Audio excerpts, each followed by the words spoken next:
Welcome into the FutureSox Podcast. My name is Elijah Evans, and I am here with a very special episode of the podcast today, as I am joined by not one, but two Chicago White Sox prospects.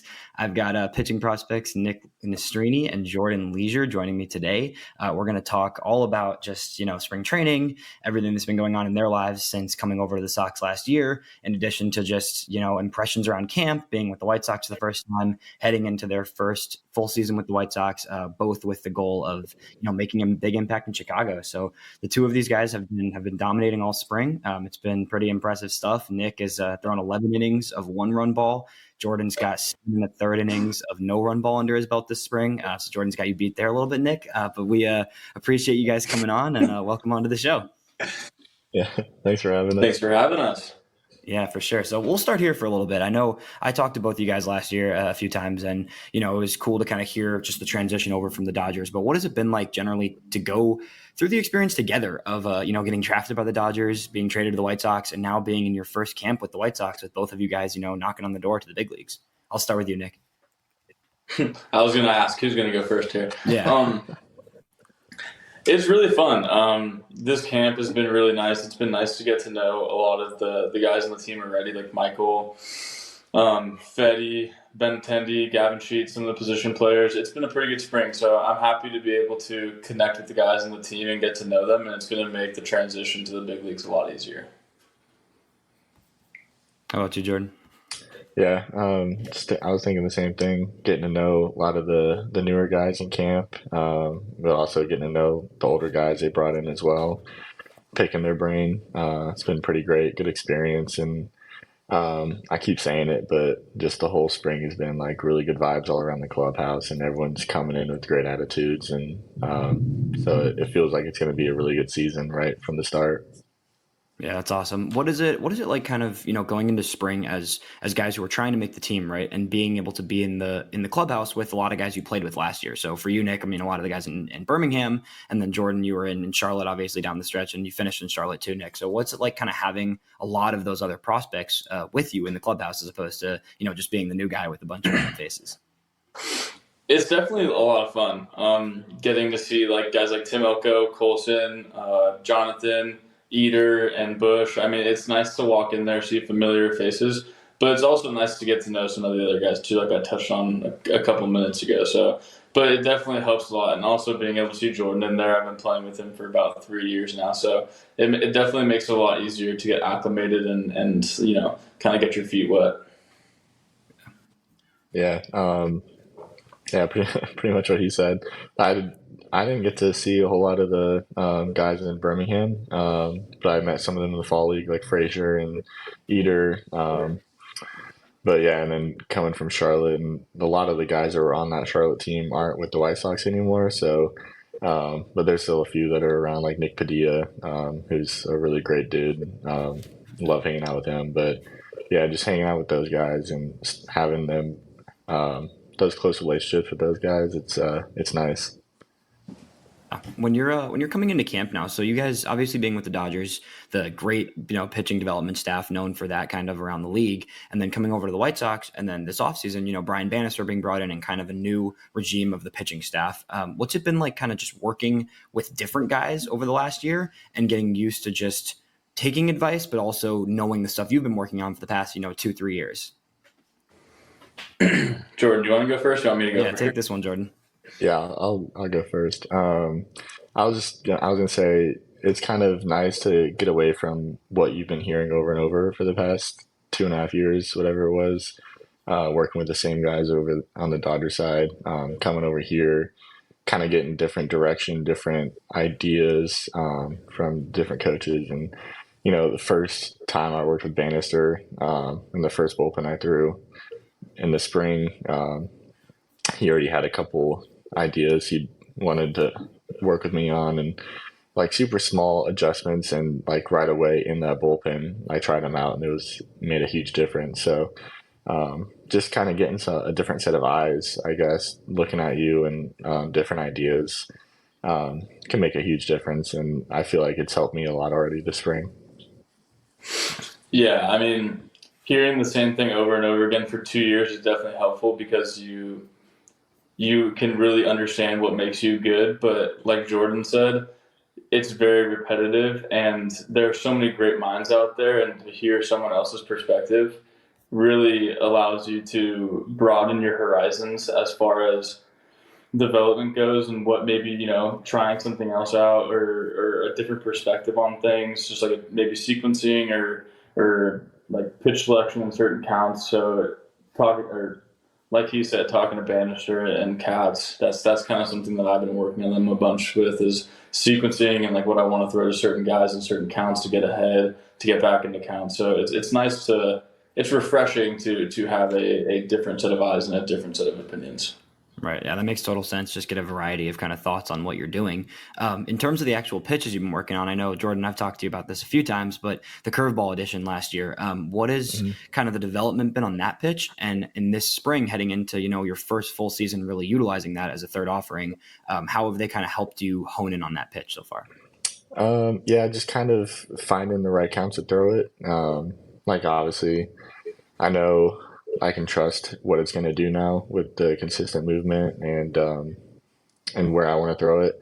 But now it's just all about finding what counts I want to throw it in, what hitters, and stuff like that. So even after my last outing, talking with Cats, just trying to find times to prioritize throwing that pitch.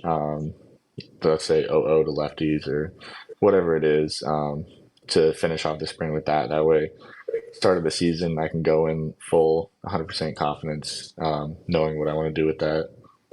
Yeah, and it changes the game obviously for you. In your sequencing a little bit, have you found certain counts more than ever that you really like to use that curveball to switch things off of the other two?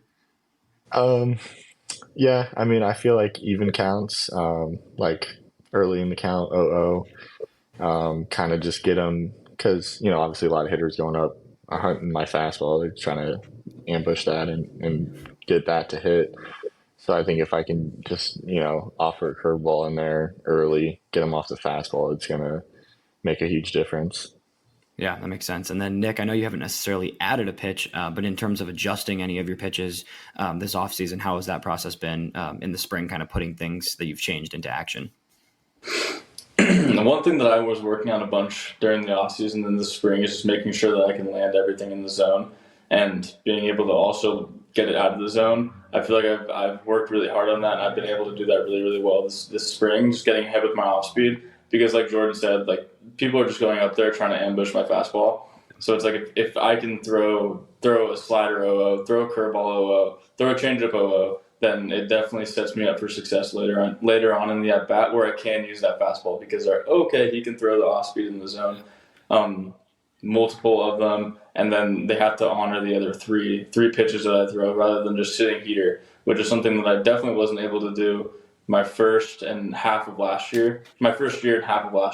So being able to come into spring, being able to do that makes all the difference. Right. You guys obviously both have good stuff, but it comes down sometimes at the higher levels, especially to that sequencing and being able to get things over for strikes to then change the momentum and the swing of things. In camp so far, being around the White Sox now, your first spring training with the team, is there anybody that I've talked to some other guys about how it's fun to face your teammates and to be around guys, especially in live BP and practice before the spring. Is there any hitters in the organization that you guys have had kind of to notice, gotten to learn a little bit and see just how impressive they are by facing them or just watching them in spring? I'll start with you on this one, Nick. I didn't really face. I only faced the guys that are going to break with the team one time, in one of the live at bats. Let me think for a second. I'm trying to think who got me. Zach. I hung a slider to Zach Remillard. He got me. He got me pretty good. He hit it pretty hard. But I liked facing Gavin Sheets. That was someone I liked facing for sure. Yeah, the left-handed power guy. Is that kind of something that was fun to face? Yeah, I mean, it's fun to face guys that that if you make a mistake can take you deep. So you can kind of go up there and that's a good time to work on throwing your off speed in the zone, because like they're going up there looking for one thing, and that's the heater in their go zone. So if you can start something in their go zone and have it just like a slider, like go back foot or change up, it definitely makes the at bat a lot easier. Yeah, completely. How about you, Jordan? Yeah, I was just thinking, I remember going out for my first live AB of the spring, and I get on the mound and I look up and like the first batter is like Eloy. And I was like, oh, here we go. And then the next guy is Moncado. And then Luis and Benintendi. And I was like, oh man, this is Yeah. not easy. But I mean, throwing it like when I was throwing to those guys, I felt like I had my best stuff going, even though it was early. I felt like I was throwing hard. The slider was sharp, and like everything was in zone or out of zone when I wanted it. And just the pitches that they were able to like take, I was like, man, I don't know how they took that. And then like pitches they were able to get the bat on and like foul off, and I was like, I'm not gonna be able to get these guys out. That's like I don't know what to do.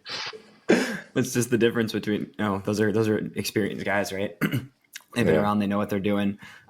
Is there, you guys watch a lot more of the pitching than the hitting side of things. Is there any pitchers within the organization that you really kind of have seen take a step forward from guys you saw last year, or even just guys that you're just getting to know now that's been like, wow, that guy does something that I, want to try to do better, right? I mean, the obvious one for me is going to be our opening day starter, Garrett. To go from the bullpen and then coming off of Tommy John, and then, I wouldn't say struggling last year, but there was definitely times where his velo wasn't where he wanted it to be, and then coming into spring and just absolutely dominating, that is an extremely impressive thing to me because he hasn't started in 3 years, or since he was at Tennessee. So coming into his first camp, wanting to be a starter, making it very known that's what he wanted to do, and going out there and winning that opening day job. I mean, I just got to tip my cap to the guy. That's impressive. Yeah, 100%. That's a guy that I don't think. I mean, I think some thought he had maybe a chance to even crack the rotation, right? But a guy who's been, obviously the stuff is there, right? You see it when you watch him pitch. It's disgusting. It's nasty. But it's not. I mean, I even thought at the beginning of the offseason it was like, oh, you have him as a long relief role, and then you can kind of see if he can become a starter like he wants to. But the idea that he's going from 12 and a half to 12 and 2/3 innings in the majors last year to now starting opening day is one of the craziest things I've seen in some time. Jordan, anybody else building on Crochet that you've kind of noticed? I don't know if I can say it. I was thinking Dylan Cease. That's okay. That's too early. But more on the bullpen front, watching Jesse Chavez go about his business and what he's able to do in his 16th season of Major League Baseball is pretty incredible. I was just watching him warm up in the bullpen before the game on yesterday, and it's just like he knows exactly what he wants to do. He tells the catcher what pitch he's throwing and where, and that's exactly where the ball's going. And like if he misses, it's not by much, and he knows exactly what to do to fix that miss. And then like the next pitch, if he missed by like an inch, the next one is like right where he wanted it to begin with. So it's like watching him like work and just go about like what he throws and the conviction he throws and just how he uses his body in the space on the mound. It's pretty cool. It's pretty cool to see the kind of contrast, right, between a guy like Crochet, right, who's making his first start now, and then a guy like Chavez, who's been in the league for as long as I've been watching baseball, which is pretty cool to imagine just that difference in the clubhouse. What's it kind of building on that with Chavez a little bit? There's a lot of vets in the clubhouse right now, right? Like this is a very different roster than it was for the White Sox, even 6 months ago, right? There's a lot of guys just trying to kind of compete to find a spot on the team or to carve out a role for themselves. How has it been getting to know more of the veterans and just kind of learn from the different life experiences on many different teams that these guys have kind of gone through? It's awesome, honestly. That's the best way to put it. Guys like Kopech on the pitching side, guys like Kopech, he's an unreal guy. So getting to pick his brain and see how he goes about his daily routine is incredible. But even guys like Moustakis, Corey Knievel, like those guys, they've been through it, and they're unbelievable people. They're very receptive and open to talking to the younger guys that aren't on the team. First day that Moose walks into the clubhouse, he's talking to me about mutual friends, trying to get to know me, and I was kind of taken back a little bit because I really wasn't anticipating him walking into the clubhouse and talking to a guy that has no showtime, as first big league camp with the Sox, and he was, just an open book to me, and I was like, wow, that's incredible. I was not expecting that out of you. So it's nice and very refreshing to to talk to and get to know some of the veteran guys. Yeah, that's great. Yeah. I was telling somebody the other day, you kind of like when you come up through pro ball, you hear stories about like older guys, how they treat like rookies, or how they, like how rookies handle their first big league camp, and it's like not like hazing, but like I don't know, they just kind of treat them not respectfully. And I mean the guys we have in our clubhouse are just the complete opposite. Dominic Leone, he's been in the game for a long time, and he acts like he's 21 years old, just like us. Like, like super fun. He's to be not around. wrong. He's really not wrong. This is great. Brings a great vibe to the clubhouse, and like always in a great mood. Just gonna do whatever he can to make you laugh. And then Knable's the same way. Just like you see him, he's like an intimidating guy, but like you talk to him, and it's like super warm and welcoming. So, I mean, just having a bunch of guys like that kind of flipped my perception of what I thought big league camp was going to be like, hanging around older guys. So that was pretty cool. But yeah, I mean, I think that just speaks to the character of guys that Chris Getz brought in to be in the clubhouse. Yeah, that's awesome that the energy is good. I felt that when I was in Arizona too. It definitely feels like a group of guys who are enjoying being together, and that matters, right? Like it goes a long way when you're just with guys and you're working hard, but you're also like happy to be around each other. That makes a difference, and it goes under the radar, I think. In terms of your games, both you guys have been really good all spring. You both have looked great. It's just your command and the way you're attacking at bats. Is there anybody you've faced in games so far this spring that's really given you a hard time and kind of made you it just stumped you on the mound when you've been pitching? You want to go first? Or you want me to go first? You take this one, Jordan, if you got one. I was thinking, I can't remember his name, but there's a guy from the Royals, I think the lefty leadoff hitter, and I can't remember what his name was. But I probably threw him like 8 pitches and he fouled off like 6 of them. Like I fouled off everything. I ended up walking him. But I was like, I don't know. I have nothing else to throw. Just like just out on the mound, like begging him to like hit a ground ball. But I don't know. Other than that, I feel like it's hard to gauge in spring training. You never know what guys are going up there just to see pitches and what guys are trying to get their swings off. But yeah, I mean, I feel like for the most part, I felt pretty comfortable facing everybody. That's good. It's great to hear. How about you, Nick? Anybody? I mean, I would say the same thing. I feel pretty comfortable up there. I would just say that the biggest thing that I've really taken in collectively is they just don't miss as much.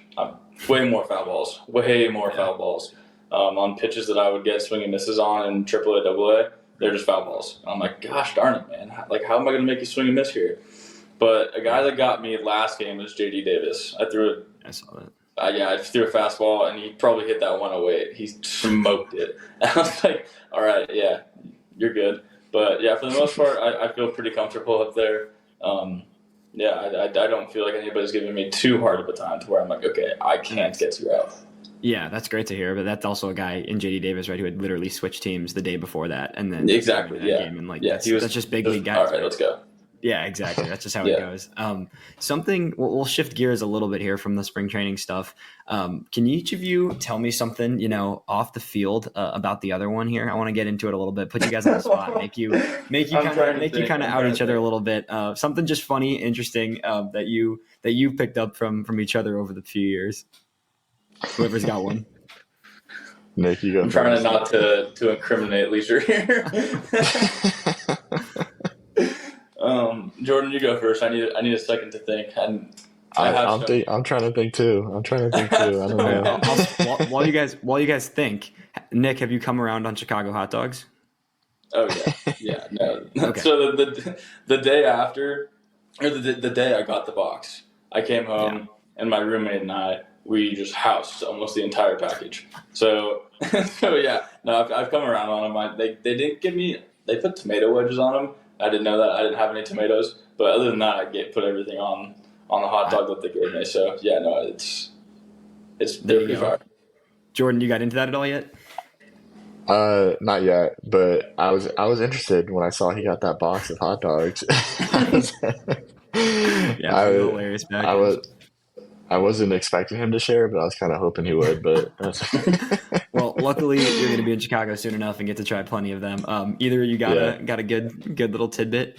I got one for I Leisure mean, right now. I got one. All right, let's do it. All right.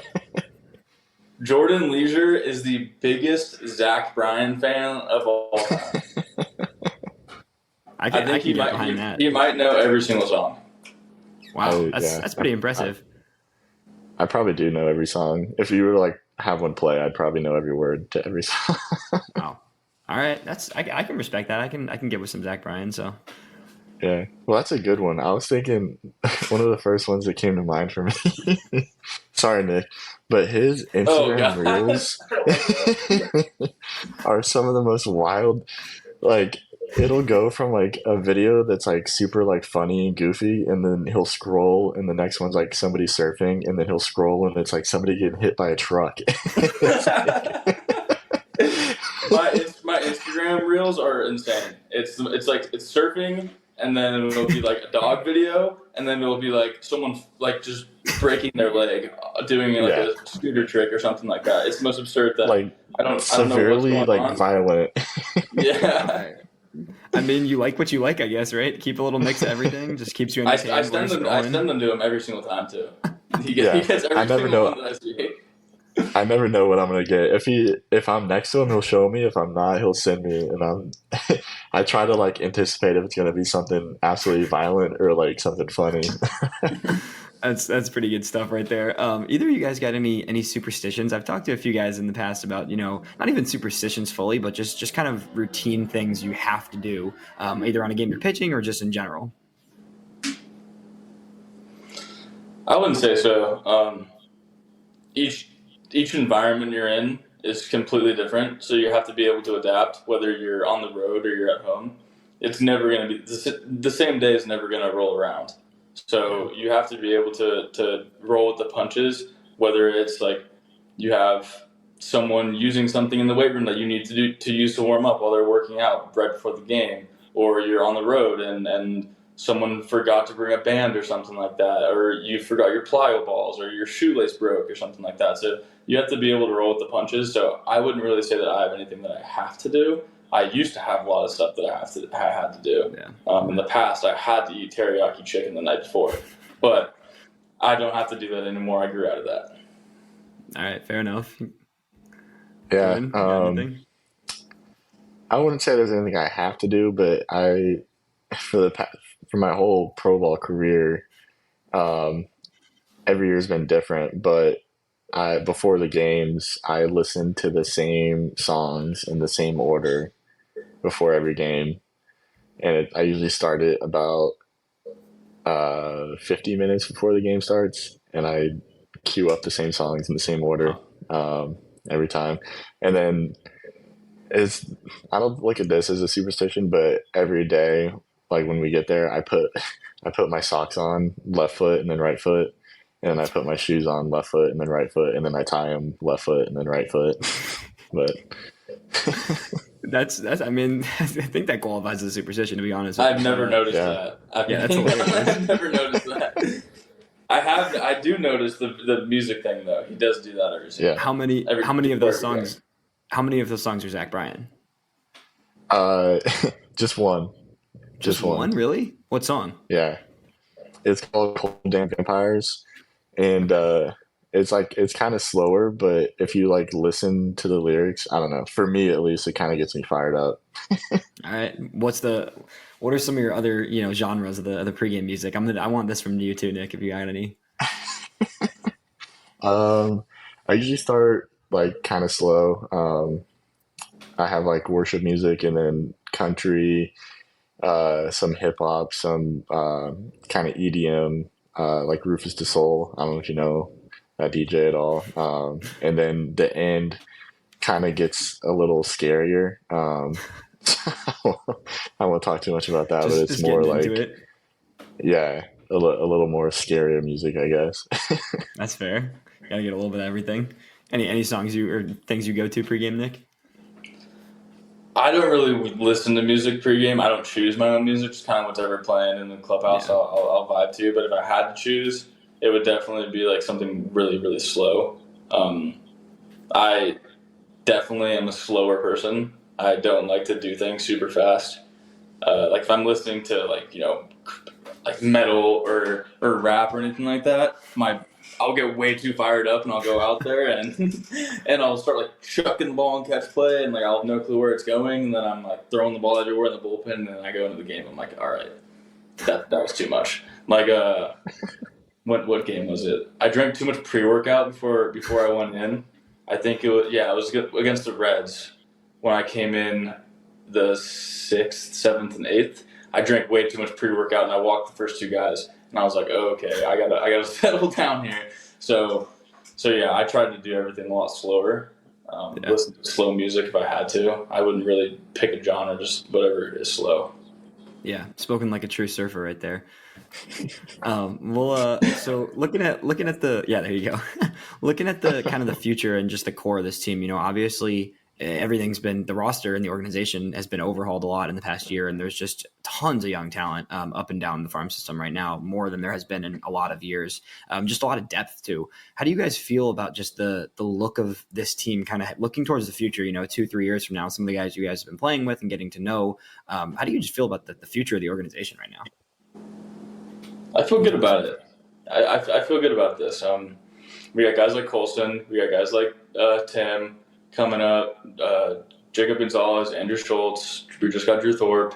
We have a really good group of young guys. So I think looking into the future, 2-3 years from now, I think we're going to be pretty competitive. Yeah. We have a lot of really good pitchers. Kai Bush, Jake Eater, Schultz. I mean, there's a ton of pitching depth. And then, I mean, if you look at our lineup right now, like it's a really good lineup.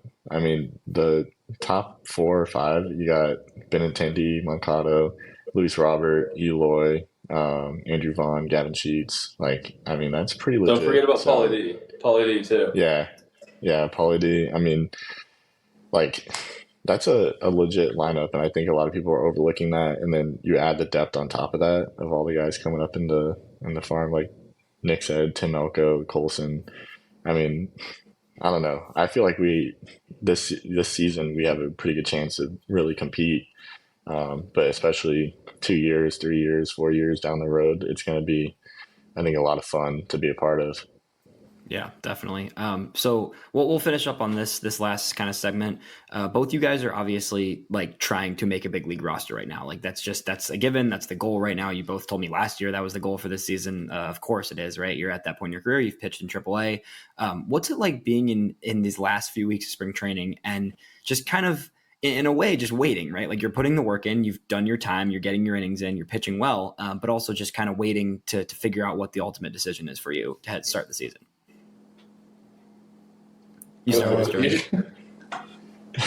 Yeah, I mean, like I was telling you before we started, it's I feel like to this point we both have done what we needed to do to prove that we can make this team, and so it's kind of like obviously we know that decision's coming, but at least for me it's like it still feels like it's a far ways away, and I'm trying not to like look forward to it too much and just let whatever happens happen.